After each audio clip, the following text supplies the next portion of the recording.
1st July 2022, the Hindu editorials, Home and Abroad, घर पर और विदेश में, PM Modi's G7 commitments on protecting freedoms will face scrutiny in India. PM Modi ने G7 की summit में जो कमिट किया है, यानी कि जो करने का के लिए हामी भरी है, अपना इरादा जाहिर किया है, जहाँ तक स्वाधीनताओं को बचाने का मसला है। ये जो कमिटमेंट्स पीएम मोदी ने किए हैं G7 समिट में, इनको भारत में ध्यान से देखा जाएगा, इनका परीक्षण किया जाएगा, इनको स्क्रूटिनाइज किया जाएगा। इनका सामना भारत में स्क्रूटिनी से होगा। Geopolitics trumped economics at the annual summit of the world's most industrialized countries, as the G7 is known, at the German resort of Schloss Elmau, a summit Prime Minister Narendra Modi attended, along with other special invitees from Argentina, Indonesia, Senegal, and South Africa. Geopolitics ने economics को हरा दिया।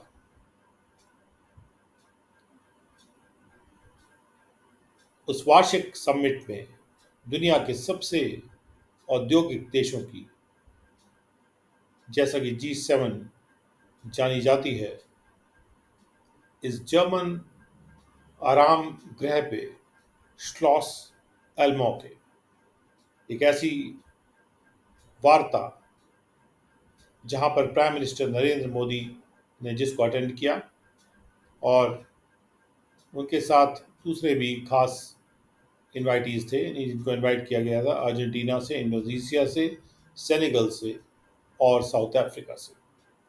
While the G7 countries did have some economic initiatives on their agenda, including the launch of a $600 billion US led partnership for global infrastructure and investment, commitments on fighting climate change, funding renewable energy changes, mitigating inflation, and managing the continued global crisis over the COVID-19 pandemic, it was clear that most of the deliberations took aim at the twin challenges seen from Russia and China.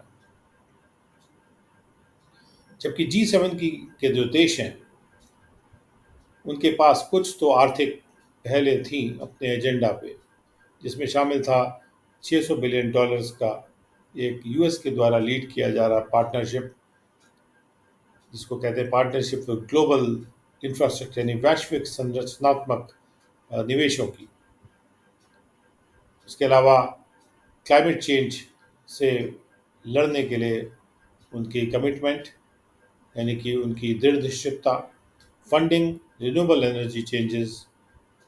Energy जो ऐसी ऊर्जा जो कि जिसको नवीनीकृत बार बार किया जा सके, जैसे सौर ऊर्जा, उसमें जो बदलाव आ रहे हैं उसको फंड करना, उसको उसके लिए पैसे मुहैया करना, इंतज़ाम करना, मिटिगेटिंग इन्फ्लेशन को थोड़ा सा उसकी तीव्रता को कम करना, और लगातार जो वैश्विक बुरी स्थिति हो रही है उसका प्रबंधन करना, जहाँ तक कि कोविड-19 पैंडेमिक का प्रश्न उठता है।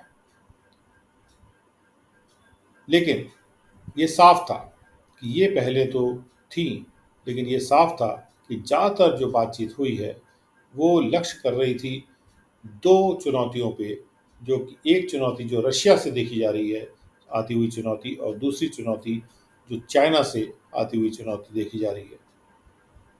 The 28-page communique alternated between outlining the challenges to the international order that emanate from Moscow's war in Ukraine, including tightening sanctions, the impact on energy markets, and cyber security threats, and Beijing's expansive maritime claims, rights violations, and unsustainable debt creation in lower income countries. 28 page का जो communication, यानी कि जो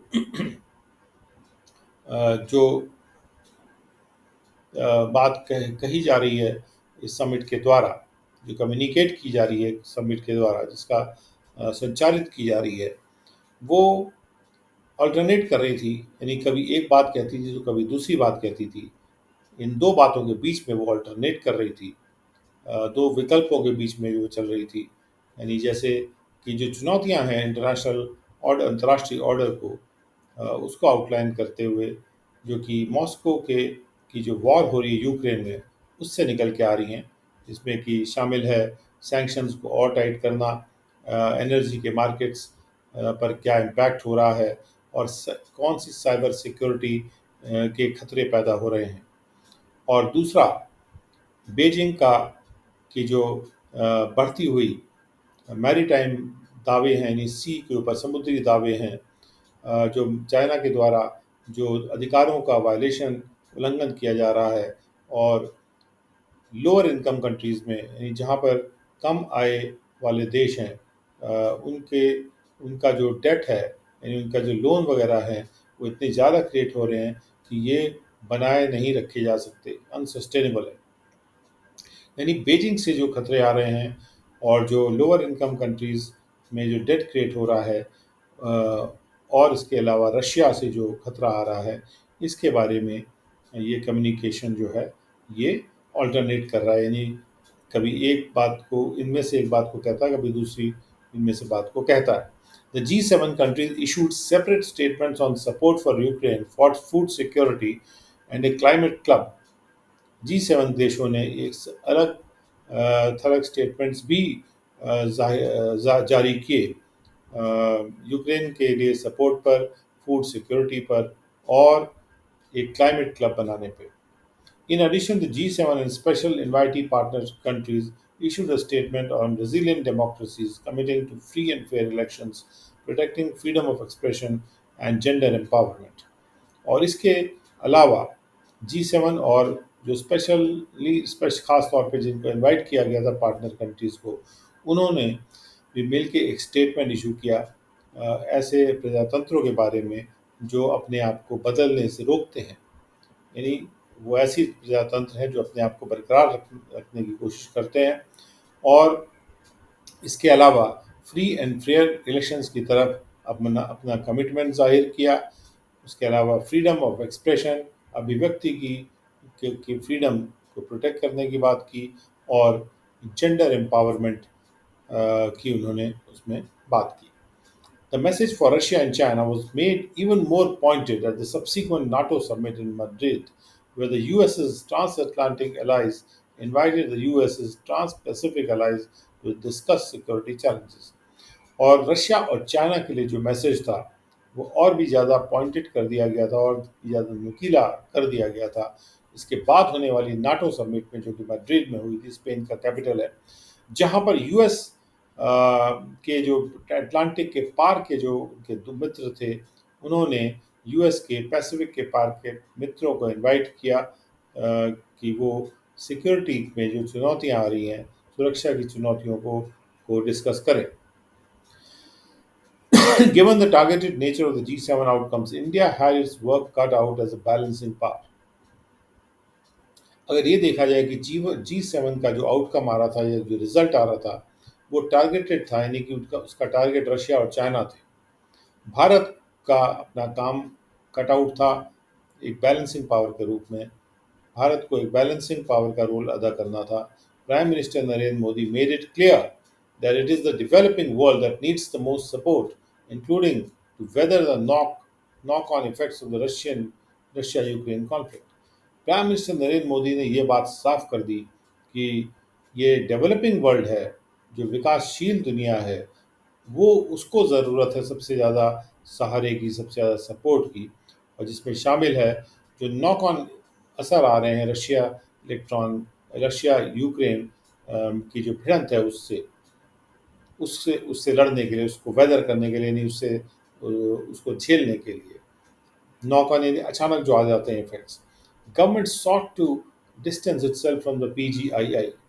government ने कोशिश की कि अपने आप को इस पीजीआईआई, यानी कि जो global partnership for global infrastructure और इन्वेस्टमेंट है, जिसमें यूएस लीड कर रहा है, $600 बिलियन का जो फंड देने का जो डिसीजन लिया गया है, उससे भारत ने अपने आप को दूर करने की कोशिश की। Pitched as a G7 counter to China's Belt and Road Initiative, क्योंकि इसे इस तरह से रखा जा रहा था कि ये G7 की तरफ से एक जवाब था चाइना के बेल्ट ऑन एंड रोड पहल का, and made it evident that India had only signed on to the statements on resilient democracies and just energy transition, and not the many statements castigating Russia and China, much like Mr. Modi had at the earlier BRICS summit stayed away from President Putin and President Xi's stringent criticism of the West. Government ने ये कोशिश की कि अपने आप की दूरी बना के रखेंगे PG आई से, और जिसको कि इस तरह से रखा जा रहा था कि वो G7 का काउंटर है, का जवाब है चाइना की बेल्ट और रोड पहल से। चाइना के बारे में कहा जा रहा है कि वो इंफ्रास्ट्रक्चर में संरचनात्मक बदलाव ला के दूसरे देशों में पैसा लगा के संरचनात्मक बदलावों पे एक तरह का बहुत लंबी लंबी रोड्स बना के अपना कंट्रोल, अपना ट्रेड का कंट्रोल, अपना जियोपॉलिटिकल कंट्रोल वो अपना स्थापित करना चाहता है। तो उसके मुकाबले में यूएस ने भी एक प्रोग्राम बनाया है PGII, जिसके द्वारा यूएस भी दूसरे देशों की फंडिंग करेगा और अपना वर्चस्व बनाने की कोशिश करेगा। तो भारत ने अपने आप को इस पहल से दूर रखने की कोशिश की और ये बात साफ कर दी कि भारत ने केवल उन स्टेटमेंट्स पर साइन किया जो रेजिलियंट डेमोक्रेसीज के बारे में थे या जस्ट एनर्जी ट्रांजिशन के बारे में थे, और उन स्टेटमेंट्स के बारे को पर साइन नहीं किया क्योंकि रशिया और चाइना की बुराई कर रहे थे। ठीक उसी प्रकार से जैसे मिस्टर मोदी ने इसके पहले की ब्रिक्स समिट में भी वो प्रेसिडेंट पुतिन से दूर रहे थे और प्रेसिडेंट सी के जो स्ट्रिक्ट की आलोचना थी वेस्ट की, उससे भी दूर रहे थे। यानी दोनों चाइना और रशिया के बीच में उन्होंने कहीं अपने जगह बनाई थी ब्रिक्स समिट में भी। On the global stage, the G7 outcomes mean New Delhi will have to continue to walk a tightrope between these two blocs that are growing more polarized and inimical towards each other.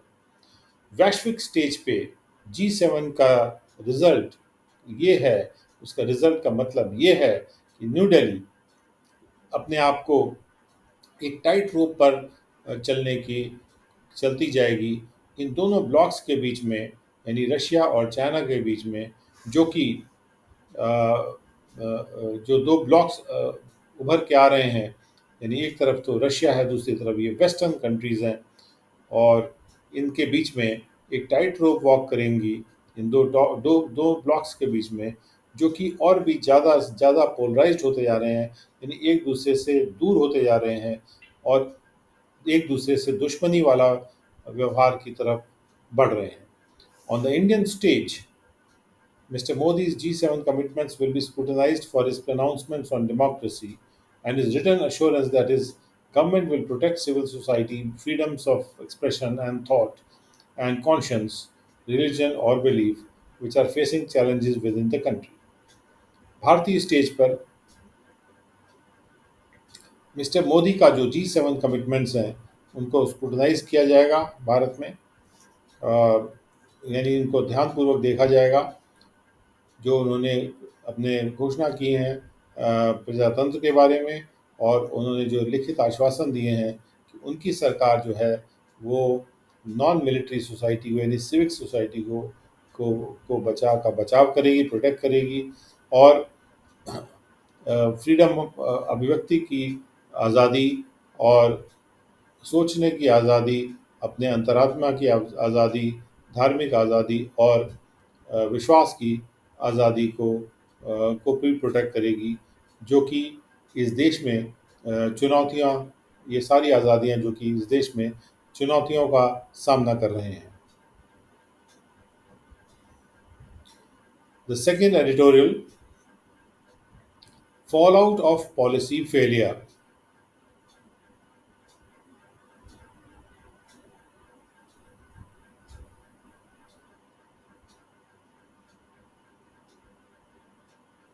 The US must humanely manage the inflow of migrants across its southern border. नीति के failure का क्या परिणाम होता है?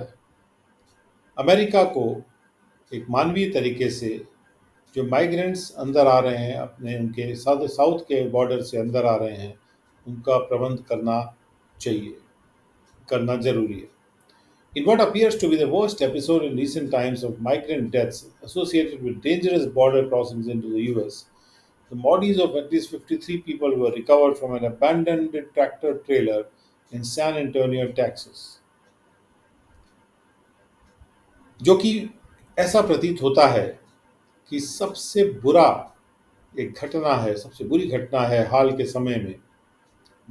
जो migrant लोग हैं, यानी जो देश में आ जाते हैं बिना परमिशन के, उनकी मृत्यु की, जो कि जुड़ी हुई है खतरनाक बॉर्डर क्रॉसिंग से जो यूएस के अंतर्गत आज हो रही है। ऐसे सबसे बुरे एपिसोड में, जो प्रतीत होता है कि सबसे बुरा एपिसोड है आज तक का, कम से कम 53 लोगों की बॉडीज़ को रिकवर किया गया है, पाया गया है एक छूटे हुए, एक छोड़ दिए गए ट्रैक्टर ट्रेलर में से, सैंट एंटोनिया टेक्स नाम की जगह में, जो कि टेक्सास स्टेट में है, यूएसए के। Reports suggested that the migrants hailing from Mexico, the Honduras, Guatemala, and El Salvador died from the extreme temperatures inside the truck amidst a lethal heat wave. Reports ये सुझा रही हैं कि जो migrants हैं, यानी जो माइग्रेट करके आ रहे थे लोग, जो मैक्सिको के थे या हॉन्डुरस, ग्वाटेमाला या एल सल्वाडोर के लोग थे, वो इसलिए मर गए क्योंकि ट्रक के अंदर जो टेम्परेचर था वो बहुत ज़्यादा था, और क्योंकि एक बहुत ही मारक हीट वेव आ रही थी, उसके बीच में ऐसा हुआ। The grim episode highlights yet again the perils faced by those seeking asylum or better economic prospects in the US who come up against the country's immigration policies, which are yet very much a work in progress. ये जो बहुत ही serious और sad, बहुत दुखदाई episode है, ये highlight करता है एक बार फिर से कि जो खतरे हैं, जो वो लोग फेस करते हैं जो कि बचाव की जगह, राहत और बचाव की जगह सीख को प्राप्त करने की कोशिश कर रहे हैं, या बेहतर आर्थिक जीवन, फ्यूचर को हासिल करने की कोशिश कर रहे हैं अमेरिका में, जो कि अमेरिका की, यानी इस देश की, यानी अमेरिका की इमिग्रेशन नीतियों के खिलाफ आ जाते हैं, जो कि अभी भी ये नीतियां जो हैं इमिग्रेशन की, इमिग्रेशन यानी जो लोग अमेरिका में आ रहे हैं रहने के लिए बाहर से, उनके बारे में जो नीति है वो अभी भी बनाई जा रही है। On the one hand, the latest crisis underscores the serious lacunae in border policy enforcement. Despite the searing summer, एक तरफ तो जो बिल्कुल हाल में ये जो बुरी हालत आई है, क्राइसिस आई है, ये अंडरस्कोर करती है, अंडरलाइन करती है कि जो सीरियस कमी है बॉर्डर पॉलिसी के एनफोर्समेंट में अमेरिका में। डिस्पाइट द सीयरिंग समर, इसके बावजूद कि गर्मी इतनी ज़्यादा थी कि वो बहुत बुरी तरह से जलाती जा रही थी, border crossings in this region have remained stably high over the past 2 years। इसके बावजूद जो बॉर्डर से लोग क्रॉस करके आ रहे हैं, उनका नंबर जो है अभी भी ज़िद्दी रूप से ऊंचा है पिछले 2 सालों में। In May 2020, the US Border Patrol encountered 23,237 migrants, whereas in May 2022, that number was 2,39,146। मई 2020 में यूएस का जो बॉर्डर पेट्रोल है, उन्होंने सामना किया था 23,237 माइग्रेंट्स का, यानी जो बाहर से आ रहे थे, जबकि मई 2022 में वो नंबर 2,39,146 हो गया, set to be more than in any single month in the past 3 years।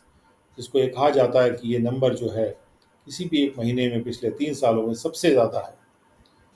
यानी कि मैक्सिकन साइड से बहुत से लोग क्रॉस करके अमेरिका में अच्छे आर्थिक फ्यूचर के लिए आ रहे हैं, और या बचाव के लिए आ रहे हैं, या राहत के लिए आ रहे हैं, कोई खतरा है उससे बचने के लिए आ रहे हैं। Even worse, Mexican officials have confirmed that the truck passed through a federal immigration checkpoint within the territory of the US and yet was not inspected। और भी इससे बुरी बात यह है कि मैक्सिको के ऑफिशियल्स, अधिकारी अधिकारियों ने कंफर्म किया कि जो ट्रक था जिसमें ये लोग मारे पाए गए, वो फेडरल यानी सेंटर के इमिग्रेशन चेक पॉइंट से होके गुजरा था, यूएस के टेरिटरी के अंदर से गुजरा था, और फिर भी उसको इंस्पेक्शन उसका नहीं किया गया। With approximately 20,000 trucks passing through the commercial corridor from the Laredo to San Antonio every day, and even more across US Mexico crossing routes overall, there is a woeful shortage of manpower in surveillance systems. जबकि करीब करीब 20,000 trucks पास कर रहे हैं वाणिज्यिक corridor में से होके लॉरेडो से लेके सैन एंटोनियो तक हर दिन 20,000 ट्रक पास हो रहे हैं, और भी ज़्यादा पास हो रहे हैं यूएस और मेक्सिको के जो क्रॉसिंग रूट्स के अक्रॉस कुल मिला के। लेकिन मैन पावर की और सर्वेक्षण के सिस्टम्स की बहुत दुखद शॉर्टेज है। Nevertheless, it is the bigger questions behind cross-border migration into the US and its fallout, as shown above, that are troubling. और इसको नज़रअंदाज करते हुए ये वो बड़े सवाल हैं जो कि क्रॉस बॉर्डर माइग्रेशन के पीछे हैं, जो यूएस में हो रहा है, यूएस में हो रहा है बाहर से, और उसका जो जो परिणाम होता है उससे संबंधित हैं और भी बड़े सवाल, जैसा कि ऊपर दिखाया गया है। और ये सवाल जो हैं वो परेशान करने वाले हैं। Democrats and Republicans have locked horns over comprehensive immigration reform in a multitude of negotiations and across hundreds of bills proposed in the Congress. जो डेमोक्रेटिक पार्टी के लोग हैं, जो रिपब्लिकन पार्टी के लोग हैं, वो भिड़ते रहे हैं आपस में संपूर्ण इमिग्रेशन रिफॉर्म को लेके। बहुत सारे आपसी बातचीत के दौरान, और कई सौ जो बिल्स कांग्रेस में प्रपोज किए गए हैं उनके अक्रॉस भी, उनके पार भी जब भी ये बिल्स प्रपोज किए गए हैं तो बहुत सा आपस में डेमोक्रेट्स और रिपब्लिकन्स के बीच में गहमा गहमी का, आपस में लड़ाई का माहौल रहा है। Yet there is a fundamental unwillingness to find bipartisan solutions for immigration policy, in the way that the Bipartisan Safer Communities Act came out of a collaborative effort and now offers a glimmer of hope towards containing gun violence. और फिर भी एक मूलभूत अनिच्छा है कि हम दोनों पार्टियां मिलकर सॉल्यूशंस निकालें इमिग्रेशन की नीति के विषय में।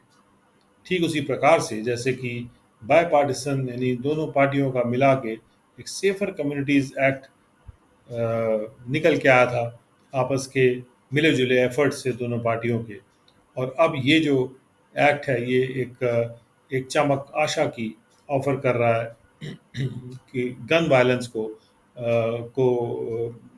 की रोकथाम करने के प्रति। While Democrats have dug in their heels on subjects such as a path to citizenship for law abiding undocumented workers in the US who meet certain conditions, including deferred action for childhood arrivals, Republicans have tended to focus more on keeping undocumented migrants out at the border. जबकि Democrats ने अपने आप को रोक दिया है, डग in their heels, यानी कि उन्होंने अपने हील्स डिग कर दिए, यानी कि वो अटक गए हैं इन सब्जेक्ट्स पे, जैसे कि सिटीजनशिप का क्या रास्ता हो सकता है, उन लॉ लॉ को अवॉइड करने वाले, यानी लॉ का अनुपालन करने वाले जो वर्कर्स का, जो कि जिनका कोई डॉक्यूमेंटेशन नहीं हुआ है कि वो कैसे अमेरिका में आए हैं, जो कि कुछ कंडीशंस अगर मीट करें तो उनको कैसे, किस रास्ते से नागरिकता दी जा सकती है। और उसमें शामिल है जो बच्चे आए हैं उनके ऊपर जो भी एक्शन है उसको डेफर कर दिया जाए, किसी फ्यूचर के समय के लिए टाल दिया जाए। इस मामले में डेमोक्रेट्स ने अपने हील्स डिग कर दिए हैं, यानी कि वो डिस्कस नहीं करना चाहते हैं इसको। लेकिन रिपब्लिकन्स हैव ने कोशिश ये कर रहे हैं, उनकी टेंडेंसी ये, उनकी प्रवृत्ति ये है कि वो ज़्यादा फोकस करें इस पे कि जो अनडॉक्यूमेंटेड माइग्रेंट्स हैं, यानी जिनका कोई कागजात नहीं है कैसे वो अमेरिका में आए, उनको जो है बॉर्डर से बाहर कैसे रखा जाए। तो रिपब्लिकन्स उनको बाहर निकालना चाहते हैं, लेकिन डेमोक्रेट्स जो हैं इस मामले में उन्होंने अपने को फंसा दिया है। यानी कि उस पे वो इस तरह का कोई नई डिसीजन चाहते हैं कि उनको बाहर किया जाए। वो चाहते हैं कि अ, इस पर कोई डिसीजन करना नहीं चाहते। The problem with their refusing to hammer out compromise solutions is that the resultant failure to evolve a well funded yet enlightened immigration policy leads to avoidable deaths of the kind seen in San Antonio. Problem ये है क्योंकि वो compromise यानी समझौते वाली solutions को hammer out करने में मना कर रहे हैं।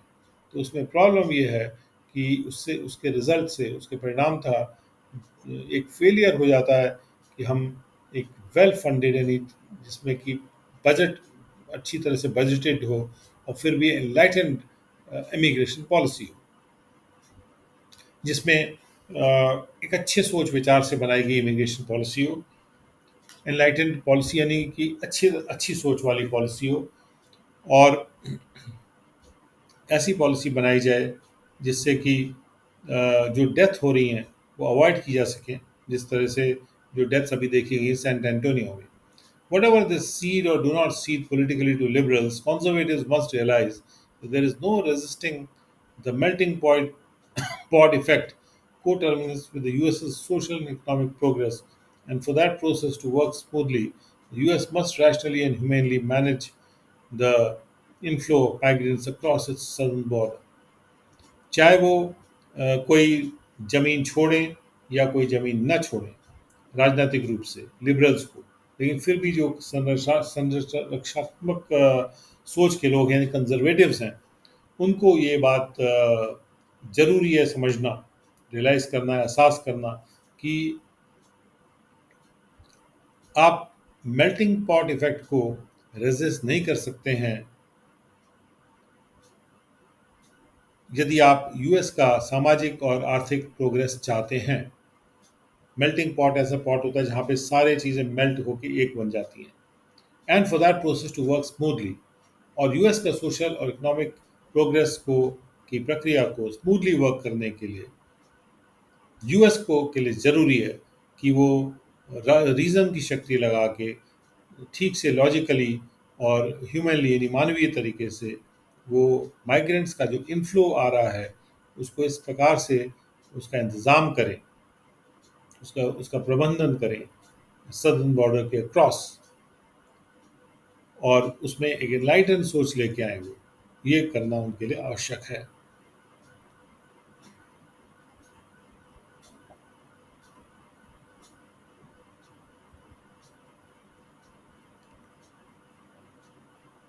Next article is an Economic Times article or editorial rather. Less exempted good by raising rates bad. Lower tax on inputs don't raise on outputs.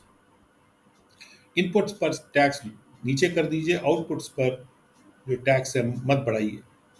The Goods and Services Tax Council's move to remove exemptions and the inverted duty structure on products is sound. GST council ने जो move किया है कि वो exemptions को हटा देंगे और जो इन्वर्टेड ड्यूटी स्ट्रक्चर है जिसमें कि इनपुट्स पर टैक्स ज़्यादा है आउटपुट पे कम है उसको उसको भी उस इन्वर्जन को भी हटा देंगे। तो ये जो मूव है वो साउंड है यानी ठीक है, but achieving this by raising rates is not.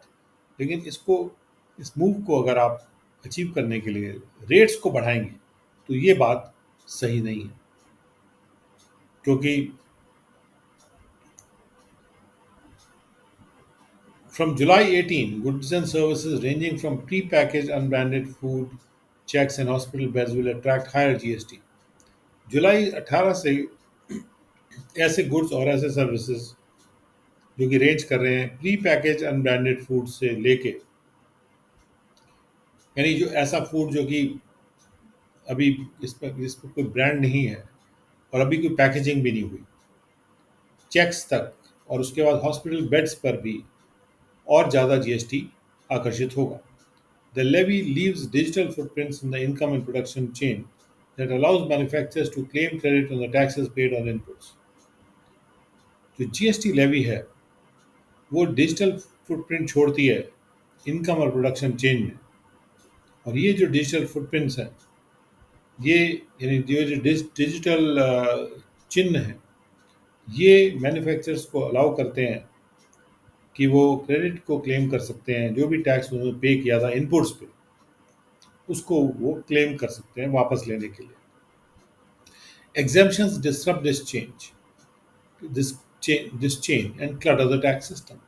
अगर आप एग्जाम्पशंस बढ़ाएंगे, छूटें बढ़ाएंगे, तो ये जो चेन है जिसमें कि क्रेडिट लिया जा सकता है इनपुट का, जो भी इनपुट पर टैक्सेस पे किए गए हैं, जिससे कि केवल जो वैल्यू एडेड आइटम है, वैल्यू एडेड अमाउंट है, उसी पर टैक्स देना पड़े, ये जो चेन है ये डिसरप्ट हो जाती है और टैक्स सिस्टम जो है वो क्लटर अप हो जाता है, यानी कंफ्यूज हो जाता है एग्जाम्पशंस के द्वारा।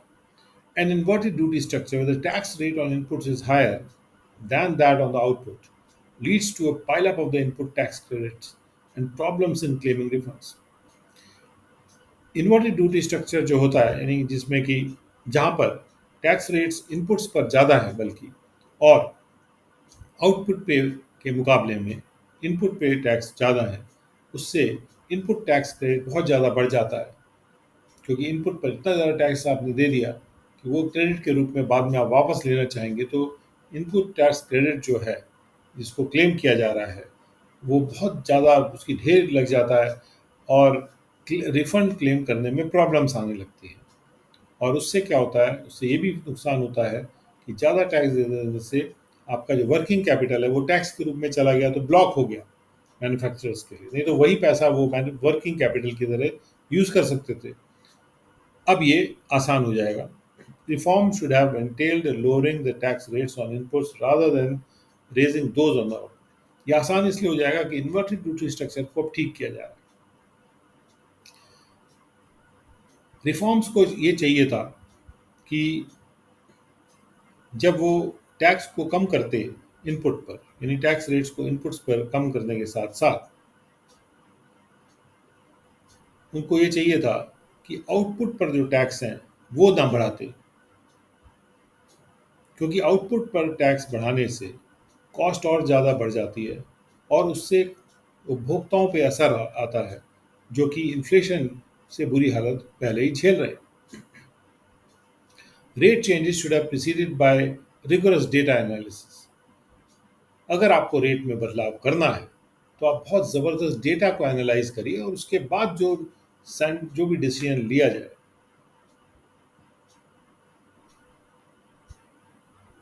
तब डिसीजन लिया जाए, यानी पहले रिगोरस डेटा एनालिसिस हो, उसके बाद ही रेट चेंज किया जाए। बिना एनालिसिस के रेट को अचानक ऐसे ही नहीं चेंज करना चाहिए। Earlier, an RBI report showed that rate cuts led to weighted average GST rate dropping from 14.4% at the time of the GST rollout to 11.6% in 2019, denting collections.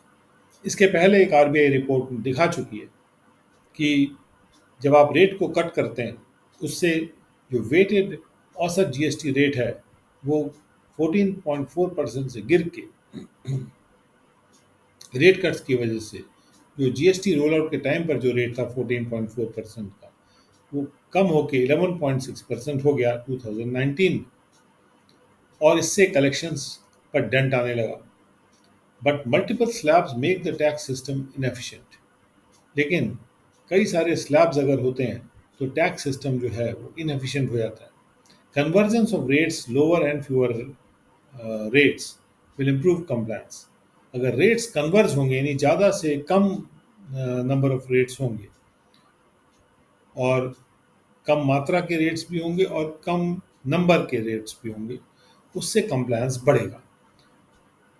GST Council must act swiftly to widen the tax base and include petro products so that multiple taxes that automotive fuels bear get eliminated, making tax set-offs available on inputs across the chain. GST council को swiftly यानी तेजी से काम करना चाहिए कि वो tax base को वाइडन करे, विस्तृत करे और पेट्रो प्रोडक्ट्स को भी इसमें शामिल करे, जिससे कि जो बहुत सारे टाइप के जो टैक्सेस ऑटोमोटिव फ्यूल्स की जो इंडस्ट्री बेयर कर रही है, वहन कर रही है, वो एलिमिनेट हो जाए, ख़त्म हो जाए, और इसके साथ साथ टैक्स का जो सेट ऑफ अवेलेबल होता है इनपुट पर, वो उपलब्ध हो जाए अक्रॉस द चेन, पूरी चेन में। तो केवल इनपुट्स पे ही नहीं ना हो, पूरी चेन में हर लेवल के इनपुट पे ये सेट ऑफ मिल जाना चाहिए।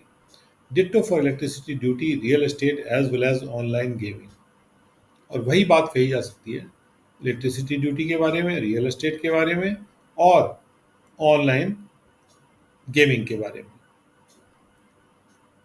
यानी कि इन सब चीज़ों पर टैक्स बेस को वाइडन करना चाहिए गवर्नमेंट को तेज़ी से, और मल्टीपल टैक्स रेट्स को हटाना चाहिए, और इनपुट जो है वैल्यू चेन में हर लेवल पे उपलब्ध हो जाए।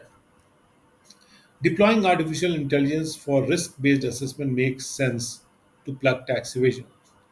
आर्टिफिशियल इंटेलिजेंस का डिप्लॉयमेंट रिस्क के आधार पे जो असेसमेंट किया जाता है, कि जहाँ पे ज़्यादा रिस्क है वहाँ पर रिसोर्सेज लगा दिए जाए, ये आर्टिफिशियल इंटेलिजेंस से पता लगाया जा सकता है डेटा को एनालाइज करके। टैक्स इवेजन को प्लग करने का ये अच्छा तरीका है जहाँ पे कम खर्चे में जो टैक्स इवेजन है उसको आसानी से प्लग किया जा सकता है अगर हम आर्टिफिशियल इंटेलिजेंस को डिप्लॉय करें रिस्क बेस्ड असेसमेंट करने के लिए। Audit trails must be pursued vigorously. Audit trails यानी ऑडिट जो हमको बता रहा है उसको, उसका अनुसरण किया जाना चाहिए। यानी ऑडिट के पीछे क्या आता है, ऑडिट रिपोर्ट आती है जो पॉइंट आउट करती है कहाँ पे गड़बड़ी हो रही है, उसको विगरसली परस्यू किया जाना चाहिए, बहुत जोश से उसको परस्यू किया जाना चाहिए। ऑडिट ट्रेल्स को, जो ऑडिट करने से जो हमको कंक्लूजन्स मिल रहे हैं उसको। Structural reform rather than chip chops in tax rates will boost revenue significantly. अगर हम ढांचागत रिफॉर्म करेंगे बजाय इसके कि हम टैक्स रेट को कहीं काटें कहीं छाटें, चिप चॉप यानी काटना छाटना, उससे रेवेन्यूज जो है बहुत महत्वपूर्ण ढंग से बढ़ जाएंगे।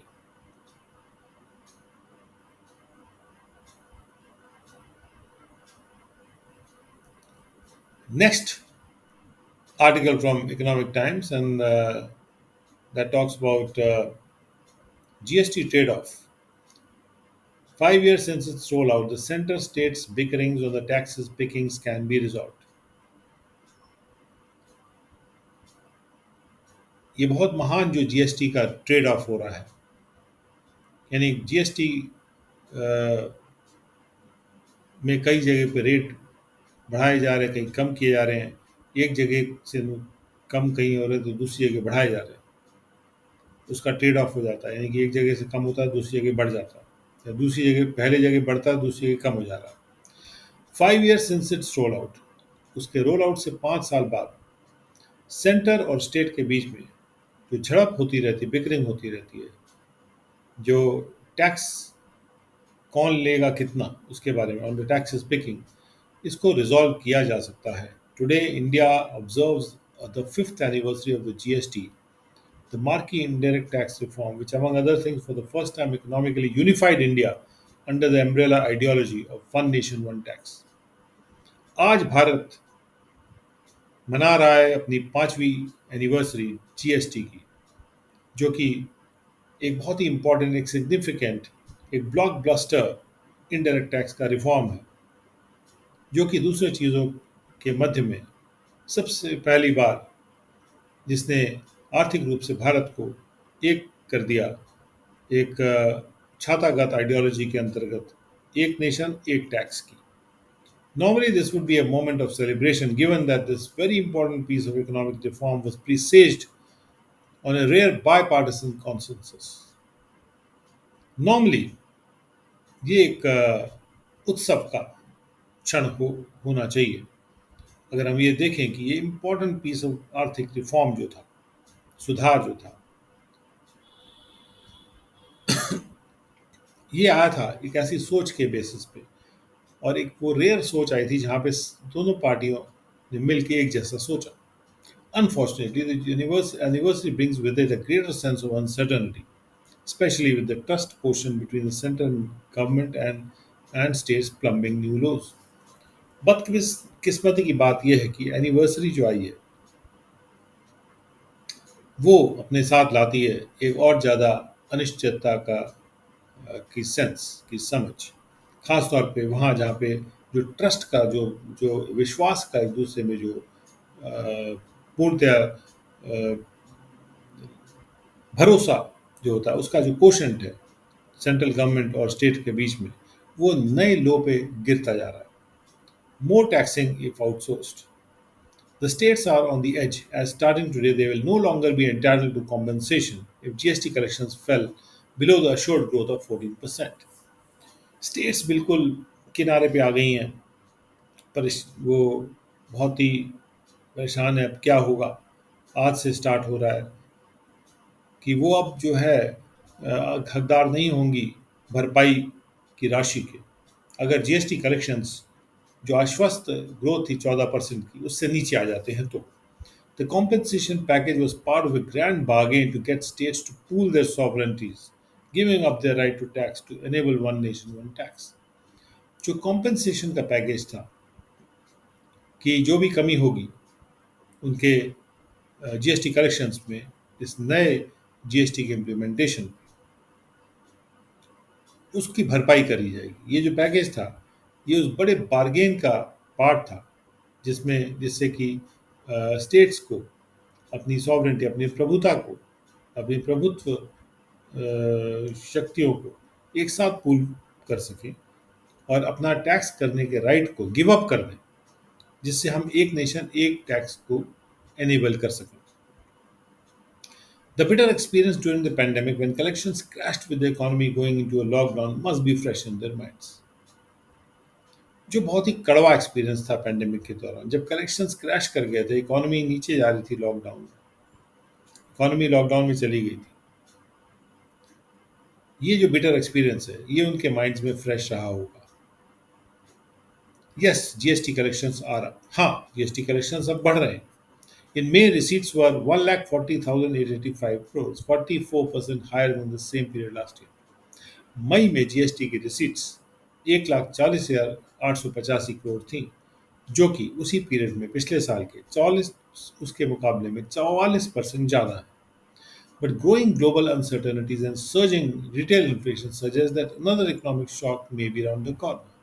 लेकिन बढ़ती हुई वैश्विक अनिश्चितताएं और तेजी से बढ़ता हुआ रिटेल मुद्रास्फीति इन्फ्लेशन ये सुझाते हैं कि एक और इकोनॉमिक शॉक आने वाला है शायद। To be sure, the Union government too is fiscally challenged, having had to undertake a huge step up in its social welfare spending, including the provision of free food grains for 800 million people for the last 2 years, to mitigate the impact of the COVID-19 pandemic. अगर हम और sure होना चाहते हैं तो union government जो है वो भी फिजिकली चैलेंज है, पैसे की चुनौतियां हैं उसके पास, क्योंकि उसे एक बहुत ज़बरदस्त बढ़ाना पड़ा है, स्टेप अप करना पड़ा है, स्टेप अप करने की शुरुआत करनी पड़ी है सोशल वेलफेयर की स्पेंडिंग में, सामाजिक कल्याण की स्पेंडिंग में, और जिसमें शामिल है फ्री फूड ग्रेन्स का प्रावधान 80 करोड़ लोगों के लिए पिछले 2 साल से जो किया जा रहा है कोविड-19 के पैंडेमिक के असर को कम करने के लिए। And hence the centre is not incline to extend the compensation package, और इस वजह से सेंटर जो है उसके अंदर कोई इंक्लिनेशन नहीं है, झुकाव नहीं है कि ये कॉम्पनसेशन के पैकेज को, ये भरपाई के पैकेज को और आगे बढ़ाए। On the face of it this seems to be some kind of a deadlock. अगर सामने सामने देखा जाए तो ऐसा प्रतीत होता है कि एक तरह का डेडलॉक हो गया, यानी कि अब बातचीत का कोई सॉल्यूशन नहीं निकल रहा। It can't be left unresolved as it risks forcing a deep wedge between the center and the states. और इसको बिना सॉल्यूशन के छोड़ा भी नहीं जा सकता, क्योंकि खतरा ये है कि ये डेडलॉक अगर बना रहा तो एक डीप वेज लग जाएगी सेंटर और स्टेट्स के रिलेशंस के बीच में। वेज मतलब एक तरह का जो खूटा है वो लग जाएगा, एक तरह से रुकावट आ जाएगी और आपस में वो लोग फिर एक दूसरे के पास आना मुश्किल हो जाएगा। Given that the much needed next generation of reforms need the Federation to think in unity, it makes sense to expend the social capital to resolve the problem. अगर हम ये देखते हैं कि ये बहुत ज़रूरत वाला जो अगले जनरेशन के जो रिफॉर्म्स हैं उनके लिए ये ज़रूरी है कि फेडरेशन जो है वो एक होकर सोचे, यानी सेंटर और स्टेट सभी एक होकर सोचें। It makes sense to expend social capital to resolve the problem. तो इसमें इस इट मेक्स सेंस, यानी कि ये अक्लमंदी वाली बात प्रतीत होती है कि सोशल कैपिटल को स्पेंड किया जाए इस प्रॉब्लम को सॉल्व करने के लिए।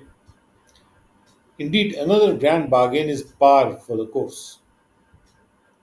और इस रास्ते पर एक और ग्रैंड बार्गेन, एक और ज़बरदस्त डील जो है वो सही रहेगी।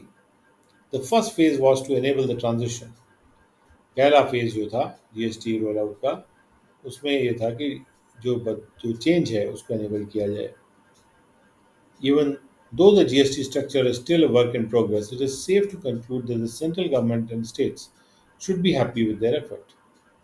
हालांकि जीएसटी स्ट्रक्चर अभी भी बनाया जा रहा है, लेकिन ये निष्कर्ष पे पहुंच जाना सेफ होगा कि सेंट्रल गवर्नमेंट और स्टेट्स अपने कोशिश से उनको खुश होना चाहिए, क्योंकि जीएसटी कलेक्शन बढ़ रहा है। In fact both sides have been putting off taking tough decisions to fix the challenges the GST structure. असल में दोनों ही साइड जो हैं ये डिसीजन को टालते जा रहे हैं, टफ डिसीजन लेने को टालते जा रहे हैं, जिससे कि जीएसटी स्ट्रक्चर में जो चुनौतियां हैं उनको ठीक किया जा सके, especially with respect to multiplicity of rates and the fact that petroleum products and alcohol, both of which are major sources of revenue, are presently outside the purview of the GST. खासतौर पे दोनों sides टालते जा रही हैं कि GST structure की चुनौतियों को फिक्स किया जाए, खासतौर पे जहाँ तक कि बहुत सारे रेट होने का सवाल है, और ये तथ्य कि पेट्रोलियम प्रोडक्ट्स और जो अल्कोहल हैं, जो कि दोनों बहुत बड़े स्रोत हैं रेवेन्यू के, ये दोनों ही अभी जीएसटी के परव्यू से बाहर है। The strained relations notwithstanding, the center and states for inspiration can lean on the report of the Task Force on Implementation of the Fiscal Responsibility and Budget Management Act, headed by former Finance Secretary and Chairman of the 13th Finance Commission, विजय केलकर। जो खराब relations हैं उनको नज़रअंदाज भी कर दिया जाए, centre और स्टेट्स के बीच में जो रिलेशन स्ट्रेन हो गए हैं। अगर आपको हमें इंस्पिरेशन लेना है, तो अगर हम ये नज़रअंदाज भी कर दें कि सेंटर और स्टेट के रिलेशंस आपस में नहीं बन रहे हैं, फिर भी सेंटर और स्टेट्स लीन कर सकते हैं, यानी कि रिलाई कर सकते हैं, झुक सकते हैं, निर्भर कर सकते हैं इस रिपोर्ट पे, जो कि टास्क फोर्स ने दी है रिपोर्ट, जो फिजिकल रिस्पॉन्सिबिलिटी और बजट मैनेजमेंट एक्ट के कार्यान्वयन के विषय पर जो टास्क फोर्स सेटअप की गई थी, जिसकी हेड थे भूतपूर्व फिनेंस सेक्रेटरी और चेयरमैन जो 13 फाइनेंस कमीशन के भी थे, श्री विजय केलकर। इनकी जो ये जो टास्क फोर्स बनी है, जिसकी हेड ये है, उसकी रिपोर्ट पर लीन कर सकते हैं। The report examined the problem with the prevailing system of indirect taxation of goods and services. इस रिपोर्ट ने इस प्रॉब्लम को एग्जामिन किया कि जो प्रिवेल कर रहा है सिस्टम, जो चल रहा है सिस्टम अभी इनडायरेक्ट टैक्सेशन का, गुड्स एंड सर्विसेज का, उसमें प्रॉब्लम क्या है। It found that not only was the structure fragmented, since it was based on the jurisdiction of both the central and state governments, but also services, which accounted for almost half the country's GDP, were not taxed appropriately. उन्होंने पाया कि न केवल ये कि जो structure है ये टूटा फूटा है, फ्रेगमेंटेड है, एक एकजुट नहीं है, क्योंकि ये इसका जो आधार था वो सेंट्रल और स्टेट गवर्नमेंट्स दोनों का जुरिस्डिक्शन था, दोनों का कार्यक्षेत्र था। तो बात केवल ये नहीं है, बल्कि जो सर्विसेज हैं, जो कि हमारे कंट्री के जीडीपी का आधा है, इनको भी ठीक से उपयुक्त तरीके से टैक्स नहीं किया जा रहा। As a solution, the Kelkar Task Force proposed a new destination-based value-added tax on all goods and services. एक सॉल्यूशन के रूप में केलकर टास्क फोर्स ने प्रस्तावित किया एक नया वैट, जो कि डेस्टिनेशन के आधार पे वैल्यू एडेड टैक्स हो, हर गुड और सर्विसेज पे। The structure of the proposed GST avoided the cascading effect by ensuring that tax at each stage is a pass through and tax incidence fell on the final point of consumption. ये जो propose था, ये प्रस्तावित किया गया जो GST का structure का ढांचा, उसने